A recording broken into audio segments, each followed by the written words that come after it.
Hello everyone, in front of me is iPhone 15 Plus, and let me show you how to set up Unity Wallpaper.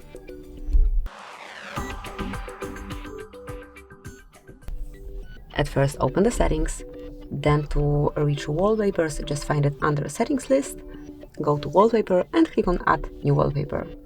And now scroll a bit lower, under emoji wallpaper you will find Unity. As you can see, those wallpapers are designed by Black creatives and Alice at Apple to honor Black history and culture. So just pick the one that you like the most. Here you can swipe between styles. So actually we have two options here, 3 and 4 colors. Then you can customize, for example, the font.